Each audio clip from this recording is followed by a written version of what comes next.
Hello dear, કેમ છો?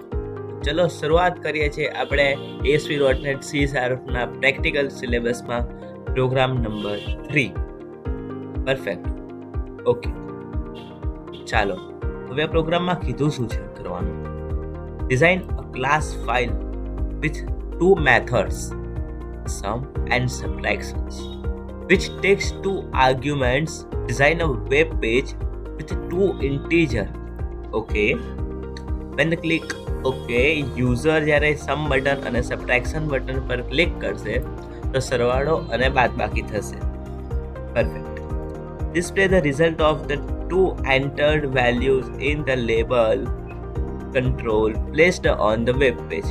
એટલે લેબલ કંટ્રોલ ઉપર અપડેટેડ આન્સર શો કરાવવાનો છે. Use of app code end બિન ડિરેક્ટરી, બંને ફોલ્ડર છે.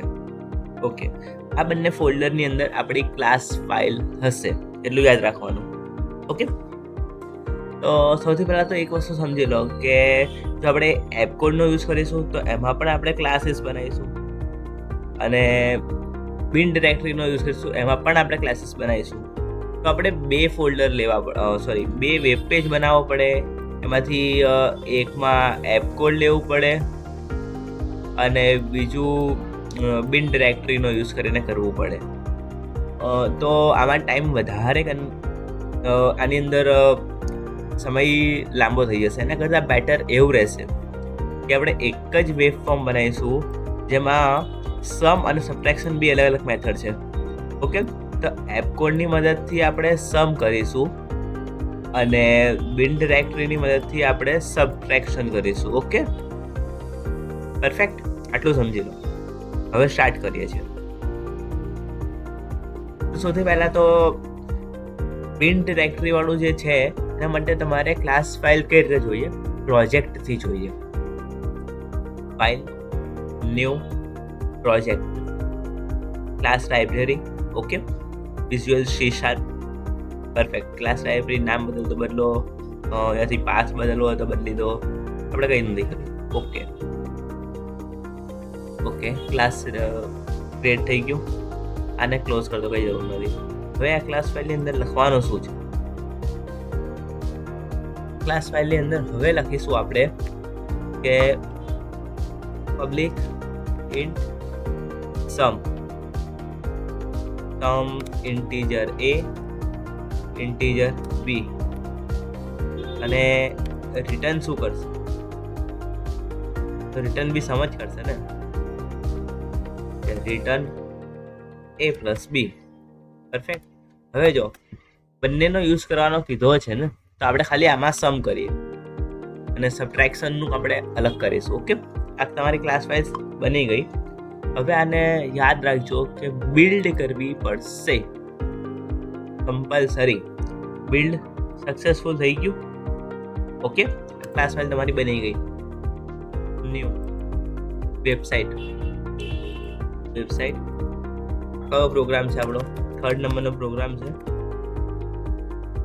ઓકે, તો અહીંયાથી ક્લાસ ફાઇલને એડ કરવાની કેવી રીતે? જો તમે બિલ્ડ નહીં કરી હોય તો એનું DLL નામનું એપ્લિકેશન બનશે નહીં. Add reference, browse. તમારી ક્લાસ ફાઇલ ક્યાં છે એ સિલેક્ટ કરી દો. તો હું તમને બતાવું. પ્રોજેક્ટ્સ આર. જો તમે નહીં કર્યું હોય તો તમારી બિન ડિરેક્ટરીના બધું કશું પણ શો નહીં કરે. આ ડિબગ વાળું તો શો નહીં કરે. તમારે જરૂર આની છે. આની અંદર ક્લાસ ફાઇલ બનેલી છે. ઓકે, આને ઓપન કરવામાં તમને કંઈ જ નહીં મળે. આઈ થિંક તો આવી રીતનું છે, ખાલી પાથ છે એનો. ઓકે, આમાં જો આવી રીતે હોય, કોઈને કંઈ જ ખબર નહીં પડે કે શું કરી રહ્યું છે આ વસ્તુ. પરફેક્ટ. પણ યુઝ થશે ખરી? ચાલો હવે આપણે એપ કોડનો યુઝ કરીશું.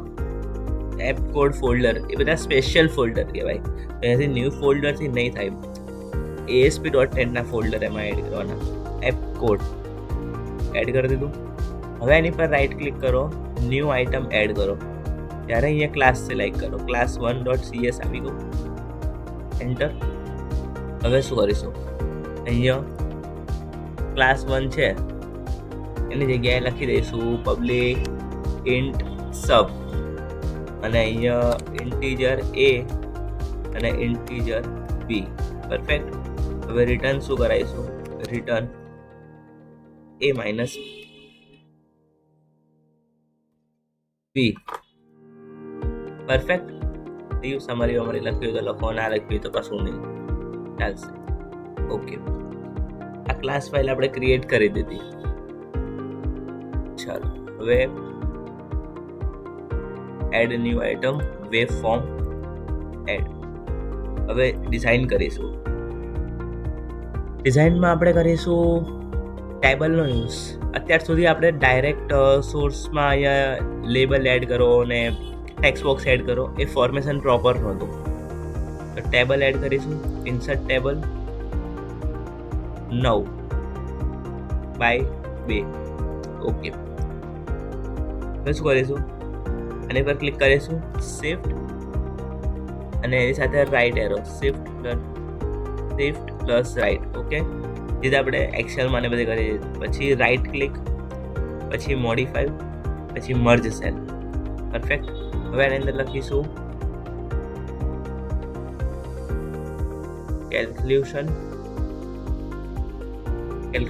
કે calculation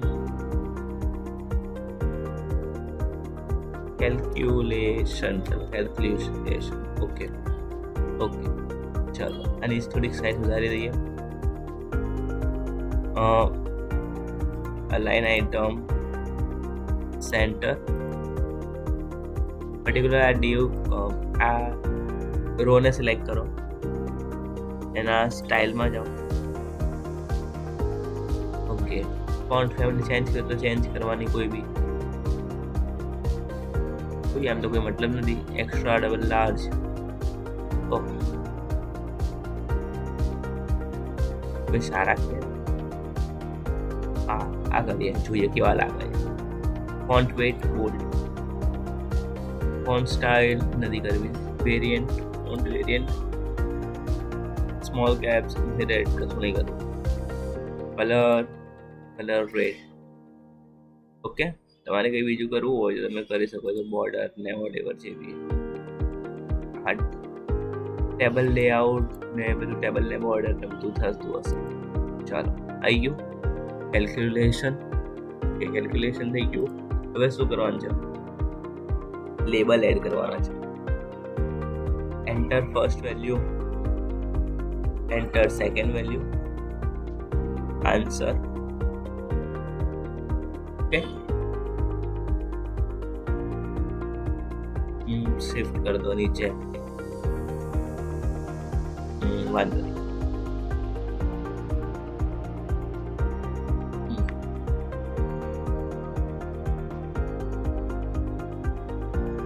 proper formation done.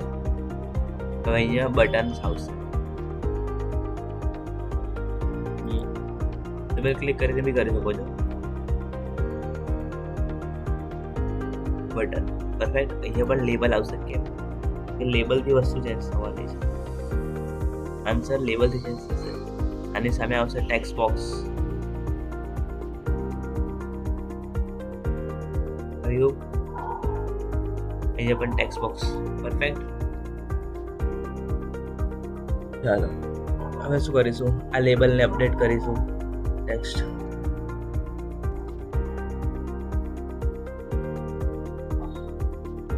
Enter first value. Okay, સાથે આને બોલ્ડ or color red.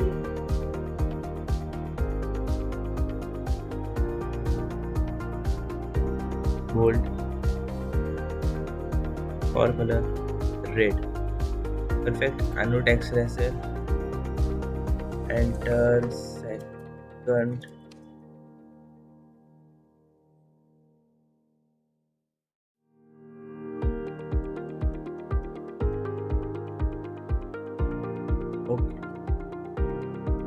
અને આન્સર ઇઝ ધીસ. ઓકે,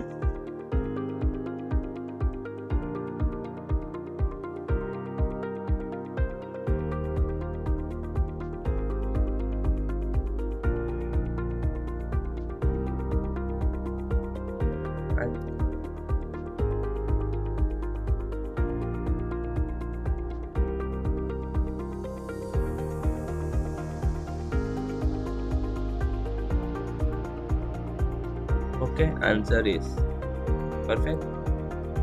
આ લેબલ ડાયનામિકલી ચેન્જ થશે. ટેક્સ્ટ બોક્સ તમારે આઈડી ચેન્જ કરો, તમે આઈડી ચેન્જ કરી શકો છો. આ બંને બટન પર મલ્ટિપલ સિલેક્શન કરો કંટ્રોલ કીની મદદથી. ઓકે,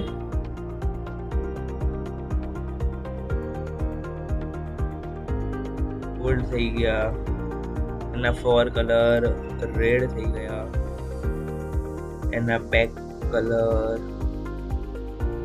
યલો થઈ ગયા, બોર્ડર સ્ટાઇલ સોલિડ કરી દીધી, બોર્ડર કલર બ્લેક કરી દીધા, બોર્ડર વિથ વેલ્યુ લખવાની બાકી રહી ગઈ.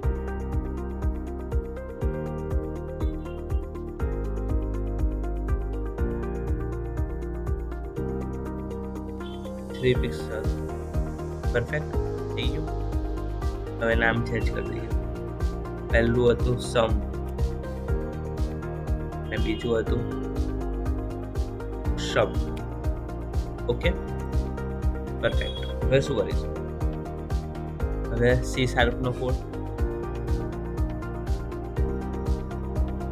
ક્યારે કરવાનો? બટનના ક્લિક ઇવેન્ટ ઉપર આ બંનેનો સરવાળો કરવાનો, અને આ બટનના ક્લિક ઇવેન્ટ ઉપર આ બંનેનો માઇનસ કરવાનો. ઓકે, અહીંયા આવી ગયા. પહેલા પેજ લોડ ઇવેન્ટ ઉપર શું કરવાનું કે આને હાઈડ કરી દેવાનું, આ લેબલને. આ લેબલનો કલર બી ચેન્જ કરી દઈએ, ફોર કલર રેડ કરી દઈએ, બોલ્ડ કરી દઈએ. ચાલો, પરફેક્ટ. લેબલની આઈડી કઈ છે? લેબલ 4 છે. Page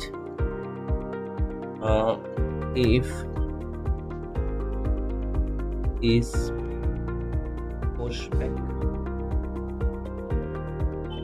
so label 4 dot visible is equal to false. મતલબ શું થશે? જ્યારે પેજ લોડ થશે તો લેબલ આપણને શો નહીં કરે. ઓકે, ચલો હવે બટનની ક્લિક ઇવેન્ટ ઉપર કરવાનું શું છે? આ બંનેનો સરવાળો. પણ એટલું યાદ રાખવાનું કે આપણે એક ઇન્ટીજર લઈ લેવું પડશે. તો ચલો, ઇન્ટીજર A, B અને C. કેમ લીધું? A પહેલા ટેક્સ્ટ બોક્સની વેલ્યુ માટે, B બીજા ટેક્સ્ટ બોક્સની વેલ્યુ માટે, C આન્સર માટે. Perfect. A is equal to convert dot to int 32. હવે અહીંયા શું હતું? Text box 1 dot text. મતલબ શું થશે કે આ ટેક્સ્ટ બોક્સ 1 ની જે વેલ્યુ છે એ સ્ટ્રિંગમાં હશે, બરાબર? એને તમારે ઇન્ટીજરમાં કન્વર્ટ કરવી પડશે. તો તમારે અહીંયા સી શાર્પનો કોડ લખી દેવાનો, અથવા કાં તો તમે આની પર ક્લિક કરીને સિંગલ લાઈનને તમારે અહીંયાથી, અહીંયા ઇન્ટીજરનો સિંગલ લાઈન ક્યાં, સોરી અહીંયા ક્યાંક હોય છે ઓપ્શન, તમારે ચેક કરવું પડે કે આ વસ્તુ ખાલી ઇન્ટીજર એટલે એમ.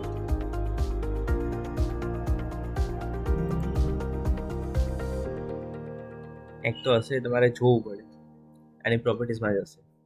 એની વિશે તમારે ડાયરેક્ટ એક લાઈન લખી દેવાની, ઇઝી રહેશે. Okay, b is equal to convert dot to int 32 into text box 2 dot text. Okay, હવે શું કરવાનું? પહેલો બટન છે એ આપણું સરવાળાનું બટન છે, પ્લસનું બટન છે. આપણો પ્લસનો કોડ ક્યાં લખેલો છે? બિન ડિરેક્ટરી વાળા ક્લાસ ફાઇલમાં લખેલો છે. તેને કેતે કોલ કરીશું? નામ શું હતું? Class library 3 dot class 1 is equal to C1 is equal to new class library 3 dot class 1. Okay, function છે એટલે બ્રેકેટ્સ કરી દેવાના, તો આપણે યુઝ કરી શકીશું કે સી એટલે answer is equal two C1 dot, હવે એની જો ખાલી સમ મેથડ છે આપણી જોડે, ક્લાસ 1 જે આપણે બનાવ્યો હતો ત્યાં બિન ડિરેક્ટરી માટે જે પ્રોજેક્ટ માટે સૌથી પહેલા ક્લાસ બનાવ્યો હતો ને એમાં ખાલી એક જ મેથડ છે સમ મેથડ. સજેશન આવ્યું, એન્ટર કર્યું, એમાં એ અને બી પાસ કરી દીધા. પરફેક્ટ. હવે સી ને આપણે બતાવવાનું છે ત્યાં લેબલમાં, આપણે કયું લેબલ છે, હવે લેબલ અહીંયા શો કરાવવું પડશે ને, તો મારો કરાવી દઈએ. Label dot visible is equal to true. Label dot text is equal to double કોટ્સમાં ANSWR answer is plus c dot to string. Reason કેમ કે કોઈ પણ લેબલ હોય કે ટેક્સ્ટ બોક્સ હોય એમાં સ્ટ્રિંગ આવે, પણ આપણો આન્સર ક્યાં છે, ઇન્ટીજરમાં છે, તો એને સ્ટ્રિંગમાં કન્વર્ટ કરવો પડે. પરફેક્ટ. આટલું થઈ ગયું. હવે શું કરીશું, સબ એની પર આવીશું, આ જ વસ્તુ સેમ કોપી, બટ ફરક ક્યાં પડશે, અહીંયા પડશે, આટલી લાઈનમાં ફરક પડશે, બાકી ક્યાંય ફરક નહીં પડે. જસ્ટ લાઈક ચેક કરીએ અને રિમૂવ કરી દઈએ. ઓકે, હવે આપણને શું કીધું છે કે સબટ્રેક્શન માટે એપ કોડનો આપણે યુઝ કર્યો છે. ઓકે, તો હવે એના માટે ડાયરેક્ટ જ class 1 dot class 1 C2 is equal to new class 1. Perfect. હવે C2 આપણો જે છે એ એક્સેસ કરશે સબ ફંક્શનને, સબટ્રેક્શન વાળા ફંક્શનને. એમાં આપણે એ અને બી પાસ કરાવવાનું છે. Okay, perfect. તો આન્સર મળી જશે. સમજ પડી લોજિકમાં શું હોય કે આપણો સરવાળો ક્યાં હતો, બિન ડિરેક્ટરી વાળા ક્લાસ 1માં જે આપણે સૌથી પહેલા પ્રોજેક્ટમાં ક્રિએટ કરેલી હતી, અને આપણો બાદબાકી ક્યાં હતી, કે એપ કોડમાં જે ક્લાસ ફાઇલ સિલેક્ટ કરી ક્રિએટ કરી એમાં છે. ઓકે, અને આ વિઝિબલ ફોલ્સ કેમ કર્યું, જ્યારે આ વસ્તુને રીલોડ કરીશું કે શો કરાવીશું વેબ પેજ ઉપર, રન કરાવીશું, ત્યારે આ વસ્તુ નહીં દેખાય, કારણ કે જરૂર પણ નથી ને. લેબલ કોને જોવું ગમે, આન્સર આવે ત્યારે જ શો કરે ને. પરફેક્ટ. ચાલો એક કરી લઈએ, સેવ કરી લઈએ પ્રોગ્રામ અને રન કરી લઈએ. લાગે કોઈ એરર નથી, એરર ફ્રી છે. ઓકે, લોડ થઈ રહ્યું છે. પરફેક્ટ. જો યાની ગાયબ થઈ ગયું. હવે પહેલા સરવાળો કરી લઈએ. આન્સર ઇઝ 30 આવી ગયો. જુઓ, હવે બાદબાકી કરાવીએ. આન્સર ઇઝ 10 આવી ગયો. 20 ને 10 30. ઓકે, આમાં તમને એવું લાગતું હશે કે નેગેટિવ માર્કિંગ થાય છે કે નથી થતું, તો એ પણ થશે. જુઓ, 20 પ્લસ 30 એટલે 50, અને 20માંથી 30 માઇનસ કરો તો -10. પરફેક્ટ આન્સર છે. ઓકે, એકદમ સિમ્પલ છે. જો આ ફોર્મેશન કેમ પ્રોપર લાગે છે, ટેબલના લીધે. અગર આપણે ટેબલ ના લીધું હોય તો અહીંયા ફર્સ્ટ વેલ્યુ, અહીંયા ડાયરેક્ટ જ બોક્સ આવી જતું, એની જોડે જ આવી જતું, અહીંયા પણ બોક્સ આવી જતું, તો પ્રોપર ના લાગે. એના કરતાં બેટર છે કે આ સારું લાગી રહ્યું છે. ઓકે, હા, તો તમારો થર્ડ યુનિટ 1નો થર્ડ પ્રોગ્રામ, જેમાં એપ કોડ અને બિન ડિરેક્ટરીનો યુઝ કરીને ક્લાસ લાઇબ્રેરીઝને એડ કરવાની હતી. પરફેક્ટ.